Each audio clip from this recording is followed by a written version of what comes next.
United Nations Watch.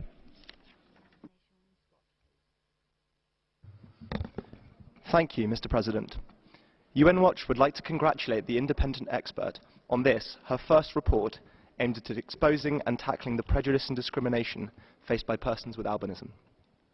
UN Watch condemns the persecution and victimization of human beings on the basis of their religious beliefs, political convictions, sexual orientation, or skin pigmentation.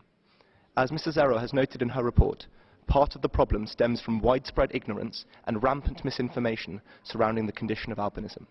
The mere act of the creation of a mandate on this issue is thus a significant first step in dispelling and countering the myths associated with albinism.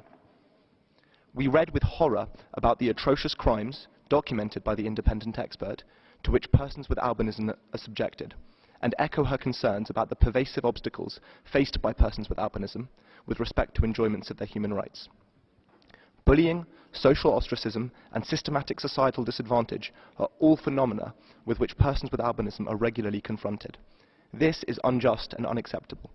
However, we are sadly not yet able to count these among the worst forms of persecution. This is because far more sinister practices still proliferate with regards to albinism, particularly in parts of Africa. The report catalogues so-called ritual attacks, in which persons affected with albinism are murdered for their body parts, believed to possess magical powers. We are told in the report that sometimes the victims are even dismembered alive, as the screams are believed to enhance the potency of those body parts. Mr. President, we would like to conclude by asking the independent expert to please share with us her vision for engaging with those countries in which the most odious crimes against persons with albinism are particularly prevalent. Thank you, Mr. President.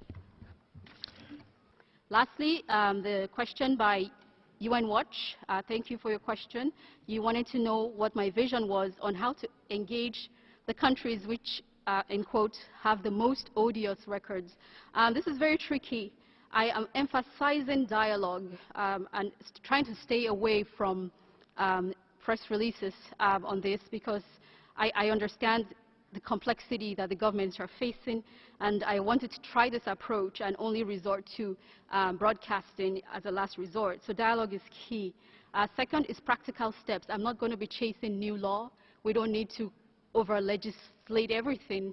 However, we do need to come up with practical steps, and like I said in my statement, I'm working toward a first meeting of experts in sub-Saharan Africa this year, funding permitting, to get going with actual do, no more talking.